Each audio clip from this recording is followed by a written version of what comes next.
तुमचं वयोमर्यादा किंवा एज्युकेशन क्वालिफिकेशन किंवा तुमची पगार किती राहील, जे डॉक्युमेंट्स रिक्वायर्ड आहे आपल्याला याच्यासाठी अर्ज करण्यासाठी ते सुद्धा तुम्हाला इथे माहिती मिळणार आहे. झोन वाईज वॅकन्सीज किती आहे ते सुद्धा तुम्हाला, जे नवीन विद्यार्थी यांच्यासाठी सांगतो. जे सिलेबस सगळ्यात महत्त्वाचा आजचा याच्यामधला विषय आहे तो म्हणजे सिलेबस. अभ्यासक्रम काय राहणार आहे तुमच्या परीक्षेसाठी.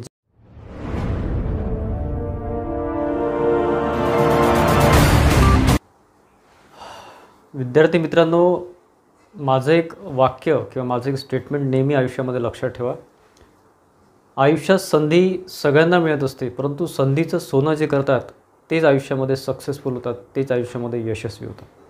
आणि तशीच संधी आपल्याला म्हणजे आता ITIचे विद्यार्थी ज्यांचं इलेक्ट्रिशियन झालेलं आहे त्यांना आता मिळालेली आहे, मोठ्या प्रमाणात मिळालेली आहे. इवन जे B ग्रॅज्युएट्स आहे इलेक्ट्रिकलमध्ये त्यांनासुद्धा मिळालेली असं म्हणू शकतो. तर नमस्कार मित्रांनो, माझं नाव अमोल आगरकर. इंजिनियर अमोल चॅनलमध्ये पुन्हा एकदा आपले मनापासून स्वागत करतो. आज आपण बोलणार आहे की माहिती घेणार आहे साधारण सहाय्यक तंत्रज्ञ म्हणजे असिस्टंट टेक्निशियन महापारेषण म्हणजे MSCBच्या ज्या 3 कंपन्या आहे म्हणजे 2005मध्ये MSCBचं विभाजन झालं. त्यामध्ये महापारेषण, महावितरण आणि महानिर्मिती अशा 3 कंपन्यांमध्ये विभाजन झालं.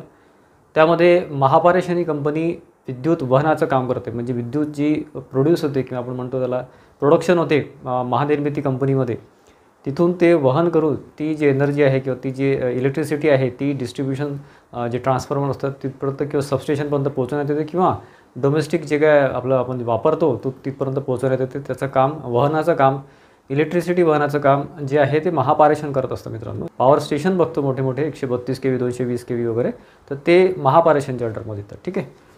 तर त्यामध्ये ITI इलेक्ट्रिशियनच्या बेसवर ITI इलेक्ट्रिशियन जे आपलं क्वालिफिकेशन आहे त्याच्या बेसवर साधारण 1868 वॅकन्सीजचं नोटिफिकेशन ऑलरेडी आलेलं आहे, कालच्याच तारखेला आलेलं आहे.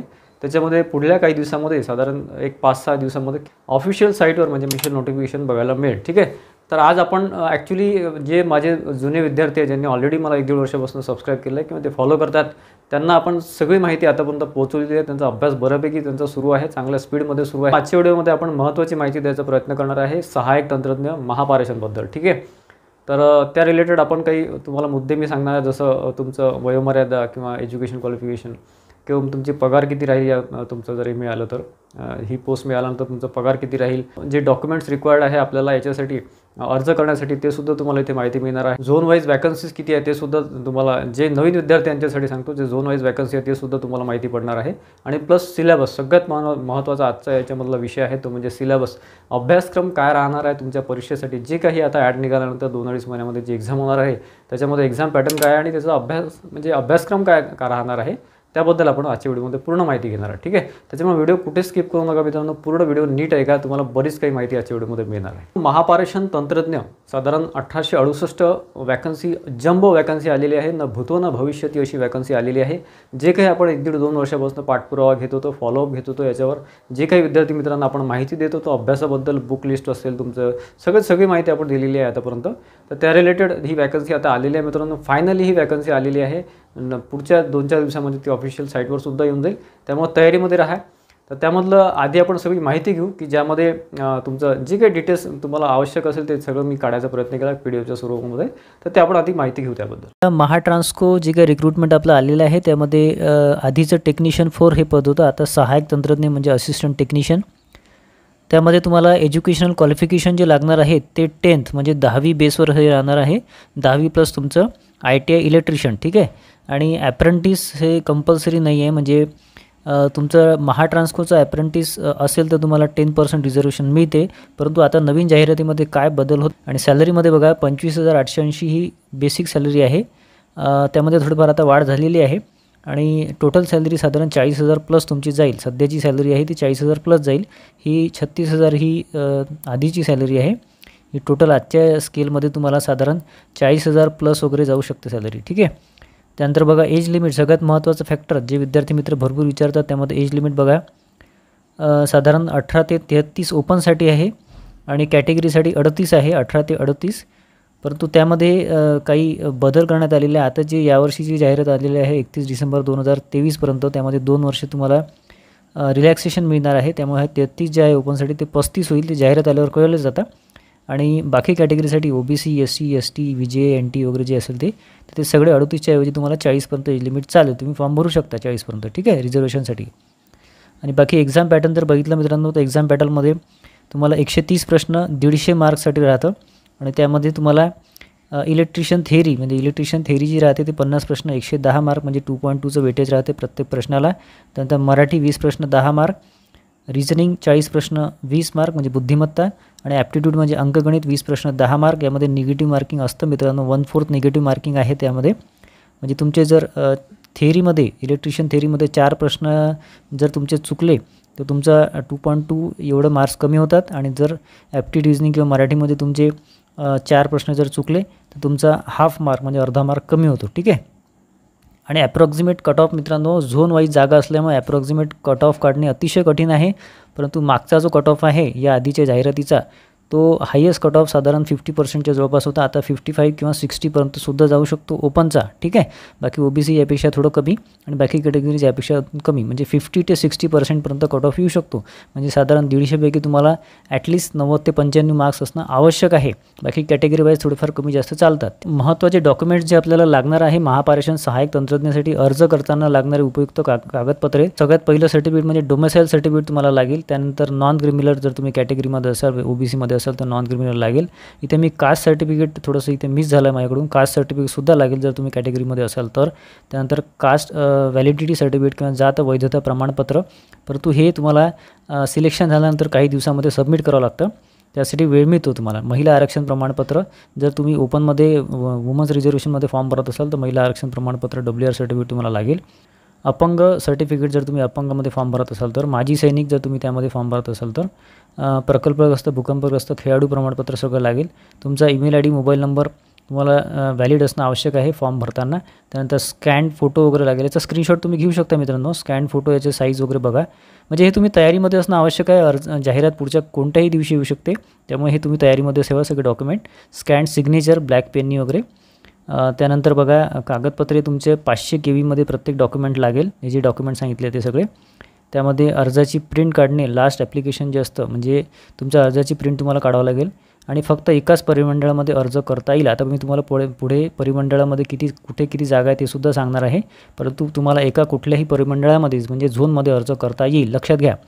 मराठी भाषा प्रमाणपत्र लागेल. 10वी किंवा 12वीमध्ये तुमचा मराठी विषय असेल तरी चालेल, किंवा 10वीमध्ये असला तरी चालेल, ठीक आहे.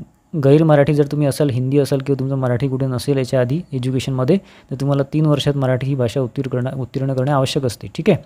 10वीचं प्रमाणपत्र, 10वीची मार्कशीट, 12वी असेल तर ठीक आहे, काही विद्यार्थ्यांचं असतं काही विद्यार्थ्यांचं नसतं. त्यानंतर ITIचं तुमचं इलेक्ट्रिशियन जे काय तुमचं आहे क्वालिफिकेशन, तर त्याच्यानुसार त्याची मार्कशीट आणि प्रमाणपत्र, ठीक आहे, हे लागेल तुम्हाला, ठीक आहे. किंवा प्रोव्हिजनल सर्टिफिकेटसुद्धा लागेल ITIचं असेल तर. त्यानंतर ॲप्रेंटिस सर्टिफिकेट, जर ॲप्रेंटिस महाट्रान्सकोची झाली असेल तर ॲप्रेंटिस सर्टिफिकेट लागेल. तुम्हाला 10% रिझर्वेशन मिळते. अतिशय महत्त्वाचं हे पत्र आहे 18/5/2023चं. यामध्ये झोन वाईज वॅकन्सी दिली आहे. तुम्ही आताच ठरवून ठेवा की तुम्हाला कुठल्या झोनमध्ये अप्लाय करायचं आहे, कारण की यानुसार पुढे जागा निघणार आहे. स्वरूपात 1868 वॅकन्सी आहे. बघा, अमरावती झोनमध्ये 90 जागा आहेत, औरंगाबादमध्ये 338 जागा आहे, नागपूरमध्ये 24 जागा आहे फक्त, नाशिकमध्ये 317 वॅकन्सीज आहे, पुणेमध्ये 432 आहे, कराडमध्ये 345 वॅकन्सी आहे, वाशीमध्ये म्हणजे मुंबई साईड 313 आहे आणि ऐरोलीमध्ये 9 जागा आहे, ठीक आहे. बाकी आता जी जाहिरात येईल त्यामध्ये सगळं डिटेल दिलेलं राहील, कॅटेगरी वाईज समांतर आरक्षण वगैरे सगळं राहणार आहे, ठीक आहे. त्याच्यामुळे काळजी करण्याची गरज नाही. परंतु तुम्हाला कुठल्या झोनमध्ये अप्लाय करायचं आहे ते आधीच ठरवून ठेवा. तर मित्रांनो, तुम्ही बघितलं असेल की जे काही तुम्हाला मी माहिती सांगितलेली आहे ते आधीची जी जाहिरात होती त्याला आपण बेस घेऊन ती माहिती दिलेली आहे. त्याच्यामध्ये आता पुढल्या जाहिरातीमध्ये काय चेंजेस करतात, इव्हन ते कॉन्ट्रॅक्च्युअल बेसिस घेतात का डायरेक्ट परमनंट करतात किंवा आणखी वायरमनला अलाव करतात की नाही, ते आता जाहिरात आल्याशिवाय कळणार नाही. त्यामुळे त्यावर उत्तर देणं मला सध्या पॉसिबल नाही आहे, परंतु ते पुढे कळेलच. आणि त्यामध्ये सिलेबस वाईज तुम्हाला सिलेबस जे दिलेलं आहे ते अतिशय महत्त्वाचं आणि अतिशय उत्तम सिलेबस आहे. आपण सगळे ॲनालिसिस करून ते सिलेबस बनवण्यात आले. तर मित्रांनो बघा, महापारेषण सहाय्यक तंत्रज्ञ म्हणजे टेक्निशियन, असिस्टंट टेक्निशियन भरती 2023 करता हा अपेक्षित सिलेबस आहे, एक्सपेक्टेड सिलेबस आहे. ॲक्च्युली जाहिरातीमध्ये ते सिलेबस नॉर्मली नमूद करत नाही, परंतु जे काही मागची जी एक्झाम झालेली आहे टेक्निशियनची त्याचा बेस घेऊन त्याचं ॲनालिसिस करून आणि आपलं ITIचं जे सिलेबस असतं जेणेकरून तुमचा कुठलाच भाग सुटायला नको, पूर्ण इथे कवर होणे अपेक्षित आवश्यक होते. त्याकरता आपण हा सिलेबस इथे काढलेला आहे मित्रांनो. अतिशय महत्त्वाचं आहे. पूर्ण तुम्ही बघू शकता इथे. ट्रेड थिअरीमध्ये अभ्यासक्रम आहे म्हणजे इलेक्ट्रिशियन थिअरी जी आपली राहते त्यामध्ये तुमचं 50 प्रश्न 110 मार्काकरता राहतं. त्याच्यामध्ये तुमचं बेसिक सेफ्टी, त्यानंतर म्हणजे basic safety, basic electrical DC circuit, त्यानंतर इलेक्ट्रिशियन साधने म्हणजे tools of electrician, electrical wiring, नंतर अर्थिंग, त्यानंतर सेल्स अँड बॅटरी, त्यानंतर घरगुती उपकरणे म्हणजे डोमेस्टिक अप्लायन्सेस, त्यानंतर इल्युमिनेशन म्हणजे रोषणाई ज्याला म्हणतो, आई नियम म्हणजे आई रूल्स जे असतात ते त्या रिलेटेड थेअरी, त्यानंतर विद्युत मापन यंत्रे म्हणजे इलेक्ट्रिकल मेजरिंग इन्स्ट्रुमेंट्स महत्त्वाचा टॉपिक आहे, केबल्स, त्यानंतर हिटिंग अँड वेल्डिंग, त्यानंतर बेसिक इलेक्ट्रॉनिक्स, त्यानंतर analog electronics, digital electronics, transformer, DC generator, DC motor, alternator, synchronous motor, induction motor, power generation, शेवटचं जे आहे अतिशय महत्त्वाचं power generation, transmission and distribution आणि स्विच गिअर अँड प्रोटेक्शन अतिशय महत्त्वाचं आहे मित्रांनो. ठीक आहे, हे 25 टॉपिक्स आहे मित्रांनो. त्यानंतर बघा मित्रांनो बुद्धिमत्ता जे काही आपला पार्ट असतो बघा, 40 प्रश्न 20 मार्कासाठी हा पार्ट असतो. प्रत्येकाला अर्धा गुण असतो. ठीक आहे, तर त्यामध्ये रिझनिंगमध्ये म्हणजे बुद्धिमत्तामध्ये डायरेक्शन सेन्स म्हणजे दिशाज्ञान चाचणी, सांकेतिक तुलना म्हणजे इनइक्वॅलिटी, इंग्लिशमध्ये इनइक्वॅलिटी म्हणतात, नातेसंबंध म्हणजे ब्लड रिलेशन, बैठक व्यवस्था म्हणजे सिटिंग अरेंजमेंट, त्यानंतर वर्णमाला आणि संख्या मालिका म्हणजे अल्फाबेट अँड नंबर सिरीज, तर्क व अनुमान सिलोजिझम, त्यानंतर कूटप्रश्न म्हणजे पझल्स, कोडिंग अँड डिकोडिंग, त्यानंतर क्रमवारी आणि क्रम म्हणजे रँकिंग अँड ऑर्डर. ठीक आहे, या रिलेटेड बुद्धिमत्तामध्ये प्रश्न येतील मित्रांनो. ठीक आहे, 40 प्रश्न 20 मार्कासाठी इथे असतात. महत्त्वाचं हे आहे पोर्शन आहे. त्यानंतर अंकगणितमध्ये 20 प्रश्न 10 मार्कामध्ये येतील. अंकगणित ॲप्टिट्यूड क्वांटिटेटिव्ह ॲप्टिट्यूडमध्ये सिम्प्लिफिकेशन, त्यानंतर LCM SCF म्हणजे लसावी मसावी, टक्केवारी म्हणजे पर्सेंटेज, सरासरी म्हणजे ॲव्हरेज, वय आणि वयवरील प्रश्न म्हणजे एजेसवरील प्रश्न राहतात तुमच्या वया रिलेटेड, रेशिओ अँड प्रपोर्शन म्हणजे गुणोत्तर आणि प्रमाणावर प्रश्न राहतात, मिश्रण आणि जोडणी म्हणजे मिक्सचर आणि ॲलिगेशन वगैरे या रिलेटेड प्रश्न राहतात.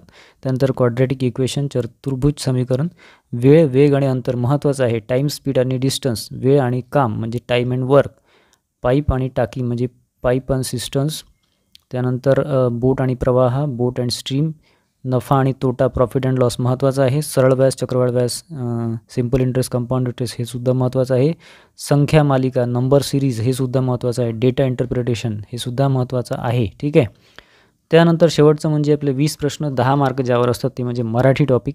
मराठीसाठी बघा, शब्दांच्या जाती म्हणजे हे ग्रॅमॅटिकल आहे सगळं व्याकरण, शब्दांच्या जाती, नाम, सर्वनाम, विशेषण, क्रियापद, अव्यय, वाक्याचे प्रकार, अलंकार, शुद्ध आणि अशुद्ध शब्द, समानार्थी आणि विरुद्धार्थी शब्द, शब्दसमूह, म्हणी व त्यांचे अर्थ, विरामचिन्हे. ठीक आहे, हा एकंदरीत सिलेबस आहे मित्रांनो. या रिलेटेड तुम्हाला जर बुकलिस्टबद्दल माहिती सांगायचं झालं तर बघा, इलेक्ट्रिशियन ट्रेड थेअरीसाठी म्हणजे बुक्स भरपूर अवेलेबल आहे मार्केटमध्ये. आपण यावर एक व्हिडिओसुद्धा दिलेला आहे. परंतु ट्रेड थेअरीसाठी मी तुम्हाला शॉर्टमध्ये सांगतो. ट्रेड थेअरीमध्ये सुबोध विद्युतशास्त्र बुकमध्ये 34 टॉपिक्स आहेत, ते सुद्धा इथे चालतील. त्यानंतर प्रकाश शहा सरांचं एक थेअरीचं बुक येतं मराठीमध्ये, ते सुद्धा चालेल, किंवा प्रदीप रेळेकर सरांचं बुक येतं ते सुद्धा चालेल, किंवा ढगे सरांचं असेल तर ते सुद्धा चालेल. परंतु रेळेकर सर आणि सुबोध विद्युतशास्त्र आणि शहा सर यांचं बेस्ट बुक आहे ट्रेड थेअरीसाठी. आणि या रिलेटेड जर तुम्ही MCQचा अभ्यास केला तर तुम्हाला थोडंफार हिंदीकडे वळावं लागेल. हिंदी आणि इंग्लिशमध्ये तुम्हाला जास्त अवेलेबल आहे MCQ, मराठीमध्ये अवेलेबल नाही आहे जास्त. ठीक आहे, तर त्यामध्ये तुम्हाला बुलेट म्हणून येतं, YCT म्हणजे यूथ कॉम्पिटिशन टाइम्स बुलेट एक बुक येतं, 50,000 MCQ आहे त्यामध्ये, ते सुद्धा तुम्ही यूज करू शकता. किंवा आपलं रामबाण जे आहे पिंडल सरांचं ते सुद्धा तुम्ही यूज करू शकता. दोन्ही बेस्ट बुक्स आहेत. ठीक आहे, त्यामध्ये बुद्धिमत्तासाठी आणि अंकगणितसाठी बघा, याच्यामध्ये सचिन ढवळे सरांचे दोन्ही बुक येतात, बुद्धिमत्ता अंकगणित दोन्ही येतात. बेस्ट बुक आहे, मराठीमध्ये आहे, सगळं ट्रिक्ससुद्धा आहे त्यामध्ये. सचिन ढवळे सरांचं आणि सतीश वसई सरांचं, दोनपैकी कुठले तुम्ही घेऊ शकता. अलग अलग बुक येतात, अंकगणितसाठी वेगळं, बुद्धिमत्तासाठी वेगळं. ठीक आहे, सतीश वसई सर आणि सचिन ढवळे सर. ठीक आहे, मराठीसाठी बघा, बाळासाहेब शिंदे सरांचं बेस्ट बुक आहे, दुसरं कुठलंही बुक यूज करायची तुम्हाला गरज नाही, किंवा मोरा वाळिंबे असेल तर. ठीक आहे, एक्झामपर्यंत राहील. तर असं करतो मित्रांनो की बऱ्यापैकी तुमच्या लक्षात आलं असेल, बऱ्यापैकी माहिती द्यायचा आपण आजच्या व्हिडिओमध्ये प्रयत्न केलेला आहे. पुढचे व्हिडिओज आपले येतच राहणार आहे पुढच्या याच्यामध्ये. पुढे जोपर्यंत एक्झाम होत नाही तोपर्यंत आपले व्हिडिओज पुढे यूट्यूबवर येतच राहणार आहे. त्यासाठी आपल्या चॅनलला नक्की सबस्क्राईब करून ठेवा, बेल आयकॉनसुद्धा क्लिक करून ठेवा. आजचा व्हिडिओ आवडला असेल प्लीज व्हिडिओला लाईक करा आणि जास्तीत जास्त विद्यार्थ्यांमध्ये शेअर करा, जेणेकरून त्यांनासुद्धा ही माहिती मिळेल. धन्यवाद मित्रांनो.